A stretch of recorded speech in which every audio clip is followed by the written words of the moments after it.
Xavier Brunetière, vous ne le connaissez pas? Ah bah, c'est curieux, pourtant c'est notre sémillant préfet de la Manche et le préfet de la Manche, il est ravi puisque dans un message sur X, samedi dernier, il a salué la rapidité d'intervention des équipes du commissariat de Cherbourg qui étaient appuyées, attention, par un escadron de gendarmerie du Calvados pour mettre fin à une action porteuse d'un discours haineux. Oh oui, le discours haineux, c'était 15 jeunes. Oui, ils étaient blancs tous, je crois bien. Oh là là, il y en a peut-être un ou deux qui étaient un petit peu plus bronzés, mais vraiment limite, hein. En tout cas 15 jeunes hommes d'une vingtaine d'années, on va dire 25, allez, peut-être que le plus vieux avait peut-être 27 ans, on va savoir, en fait je ne sais pas. En tout cas, ils étaient haineux. Ça, c'est le préfet Xavier Brunetière qui nous le dit. En fait, soyons clairs, il n'a pas été tout seul, puisque on a également le maire socialiste de Cherbourg qui lui était très heureux de nous déclarer, en paraphrasant le préfet: je salue la rapidité d'intervention des services de l'État, de monsieur le préfet et de la police nationale. Ce discours, ou plutôt ces discours de haine et de racisme sont contraires à la République. Alors, quel discours de haine? Quelle est cette chose contraire à l'esprit républicain? Alors, savoir c'est quoi l'esprit républicain, je ne sais pas. En tout cas, arrivé Benoît, puisque c'est son nom, il est quand même le maire de Cherbourg.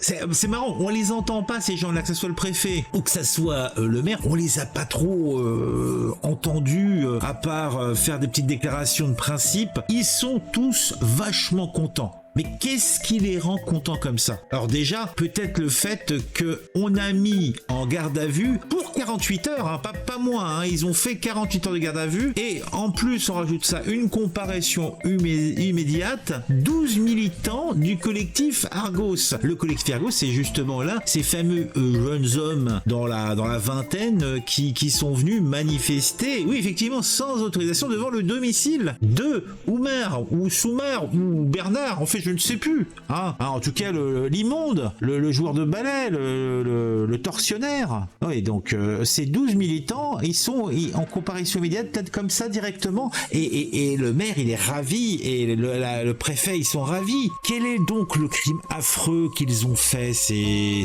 12 personnes? Ils ont été devant le domicile du fameux Oumar, qui est, rappelons-le quand même, mis en examen pour viol accompagné de torture ou acte de barbarie sur la jeune Mégane qui, on l'a appris, est sortie du coma. Elle est au moins vivante, mais je sais que ça va pas être simple pour cette jeune femme. Sur ces pancartes, ces fameuses pancartes qui a priori étaient racistes et tout ça, on pouvait lire: l'État ne te défend pas, prépare-toi. Ça serait une menace, hein, ça serait menaçant. Sur l'autre, Mégane violée par Oumar, 17 mentions au casier et 5 condamnations. Alors qu'est-ce qu'il y a de raciste dans tout ça? Peut-être parce qu'on donne son prénom. Le maire et le préfet peuvent, somme toute, être satisfaits en vue de la débauche de moyens déployés. Quand même, attendez, ce que j'ai compris, collectif Argos, ils étaient une quarantaine, 40-45 pour cette manif. Physiquement, il n'y en a qu'une quinzaine qui ont participé à cette petite manif, simplement parce qu'ils étaient mis au courant de la présence de ce sureffectif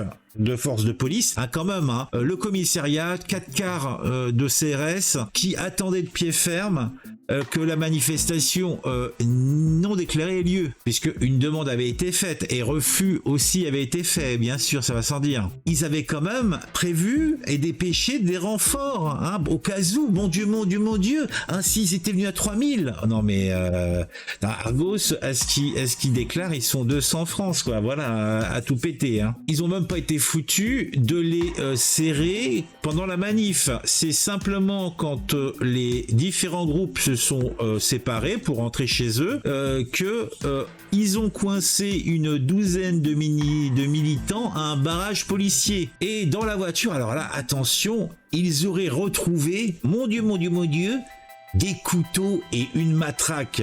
Eh ben dis donc, c'est du propre. Hein. En tout cas, après la comparution immédiate, les 12 militants sont ressortis libres sous contrôle judiciaire, pour le moins, en attente du procès renvoyé le 16 octobre. Mais déjà, ça a pu être rejeté, puisqu'en fait, la problématique, c'est quand, avec ces histoires de comparution immédiate, on vous amène devant un juge alors que vous avez passé 48 jours en garde à vue, votre défense, vous n'avez pas le temps de la préparer. Donc la première chose, c'était de réussir à timer le truc tranquillement. En tout cas, on ne sait pas comment se terminera cette affaire, mais comme je l'ai dit, le maire de Cherbourg et le préfet de la Manche, ils sont en joie. Et je ne doute pas qu'à Paris, dans les ministères, on soit très content, puisque tout ça est toujours télécommandé depuis les ministères, sachant-le. C'est pas un cas nouveau. On a déjà eu, il y a quelque temps, ce type d'action un petit peu rapide de nos gouvernants. Souvenez-vous, en décembre dernier, dans un bar, des militants d'extrême droite avaient été arrêtés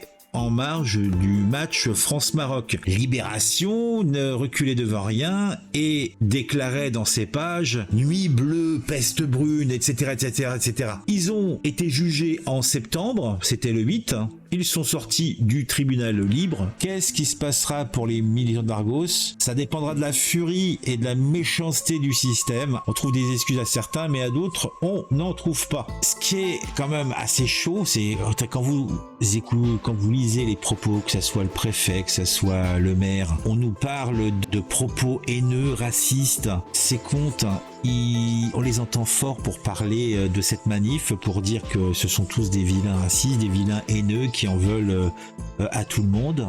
Par contre, on les a pas entendus, ils sont restés muets comme des carpes au moment des horribles faits dénoncés par justement ces fameuses banderoles qu'il trouve tellement racistes et haineuses. Le maire, lui, quand on lui dit ça, il renvoie que, oh si, il y a eu une petite mention qui a été dite, il y a eu un communiqué au nom du conseil municipal qui a été diffusé dans Ouest France.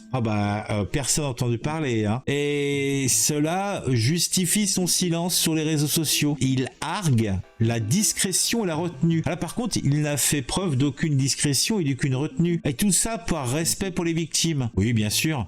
Par contre, quand il s'agit de dénoncer Argos, cette association, là, pas de discrétion. La retenue et le respect pour la victime, ils s'en battent un petit peu. En tant que préfet et maire, ils sont pourtant les garants de l'ordre public et de la sécurité dans leur ville. Et si ils avaient fait leur boulot, Cherbourg ne serait pas devenu aussi tristement célèbre ces jours derniers. Que la police, justice, se soit montrée incapable de mettre hors d'état de nuire cet horrible individu qui était pourtant bien connu pour ses violences, notamment envers les femmes, et qu'il ait été à moult reprises condamné, ils trouvent et ils sont fiers, ils tirent gloriole d'avoir neutralisé un groupe de jeunes qui s'indignent des exactions de la personne qu'ils ont été infoutus de mettre hors d'état de nuire. Et loin d'avoir honte de cette ignominie collective dont ils portent somme toute la responsabilité, puisque le préfet de la Manche était en poste, il l'est depuis août, il trouve quand même avec le maire le luxe de défendre de façon somme toute assez claire, le violeur présumé qui est, à les entendre, victime de la haine et du racisme. Donc en fait, c'est Oumar la victime. Ça, c'est ce que disent, et somme toute pense, notre maire et notre préfet, et à travers toute l'administration généraux-policière. Somme toute que tout cela, c'est une illustration éclatante d'anarcho-tyrannie, un concept qui a été développé en 92 par l'essayiste américain Samuel Todd Francis. Laxisme pour les délinquants et les criminels, répression pour les autres. Et tout ça, ça résume un petit peu la situation. Bon, si vous avez apprécié cette vidéo, mettez un j'aime, mettez un commentaire, commentez-moi ça, hein. C'est bon pour l'interaction entre nous, c'est bon pour le référencement. Si c'est pas encore le cas, vous pouvez, si mon contenu vous intéresse, vous abonner. C'est très simple, vous cliquez sur l'abonnez-moi et vous cliquez plutôt sur la petite cloche pour être mis au courant quand une nouvelle vidéo sort. On se retrouve très très vite pour une nouvelle vidéo sur un sujet qui m'aura intéressé et qui, je l'espère, vous intéressera aussi.